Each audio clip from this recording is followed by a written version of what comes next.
Wednesday has passed, often called Spy Wednesday, a name that speaks of betrayal hidden in silence. But what makes this day so significant? What secret moment shifts the course of history? It all begins in hushed conspiracies within the temple and ends with 30 coins and a kiss that seals a betrayal. On this day, the shadows grow darker. Jerusalem, the sacred city, is alive with pilgrims preparing for the great celebration of Passover. The temple bustles with the sounds of offerings, prayers, and rising incense.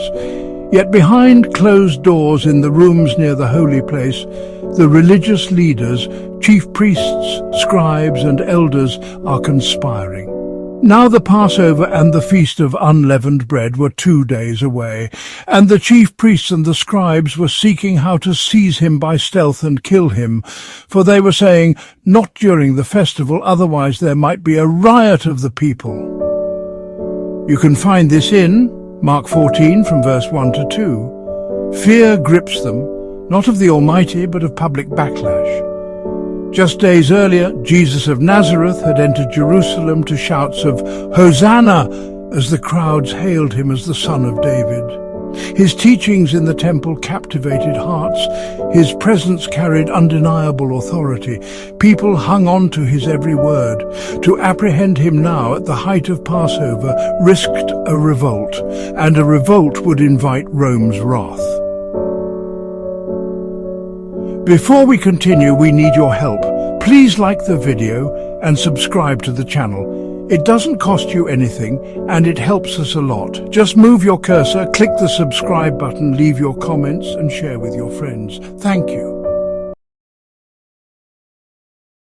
So the religious rulers wait. Let the feast conclude. Then in secrecy they might seize him and do away with him quietly. Unexpectedly, a familiar face approaches them. Judas Iscariot, one of the 12, a man who has journeyed alongside Jesus, broken bread with him, seen his miracles firsthand, now stands before them, his expression unreadable. "What are you willing to give me if I hand him over to you?" Matthew 26:15. A ripple of malicious satisfaction moves through the council.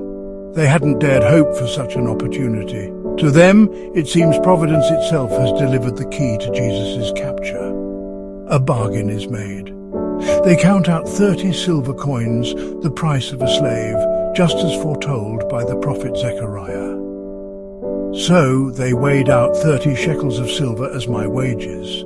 And Zechariah 11:12, Judas accepts. The betrayal is sealed. The wheels are now in motion. Judas, with his inside knowledge of Jesus' movements, will choose a moment away from the public eye to guide the temple guards to him. But how will they recognize him? Judas has a signal. "Whomever I kiss, he is the one. Arrest him." Matthew 26:48. A kiss, normally a gesture of affection and trust, twisted into the very sign of treachery. This is Spy Wednesday. Holy Wednesday, as it is formally known, has long borne this nickname because of the secret betrayal Judas embodies, acting as the spy among the 12. It marks the most somber turning point in Holy Week. The Lord of Glory is sold for silver, betrayed by a friend, hunted by his own priests, those who should have seen him for who he truly was, the Messiah. And yet none of it lies outside the divine plan. The leaders think they act under a veil of secrecy. Judas believes he moves in darkness, but prophecy still burns brightly. The paschal lamb must be offered, not next week, but during this very Passover, as determined from eternity past. The 30 coins aren't incidental, they were foretold. Even the kiss of betrayal becomes one more step toward the cross, where love will triumph over sin and death. Today, the Church enters a day of solemn remembrance. For centuries, Wednesdays have been marked by penance and fasting, acts of reparation for Christ's betrayal. Not only Judas's betrayal, but humanity's betrayal, ours included. Such is the impious scheme devised on this day within the precincts of the Temple of Jerusalem. To testify her detestation at it, And to make atonement to the Son of God for the outrage thus offered him, the Holy Church, from the earliest ages, consecrated the Wednesday of every week to penance.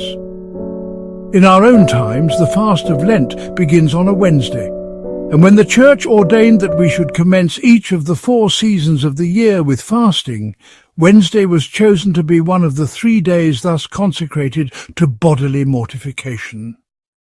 Take a moment to consider, do I stay close to Christ only when it's easy, and turn away when it costs me something? Thanks for watching this video. Please give a like to the video, subscribe and comment it. Don't forget to share it with others. Thank you. See you next time.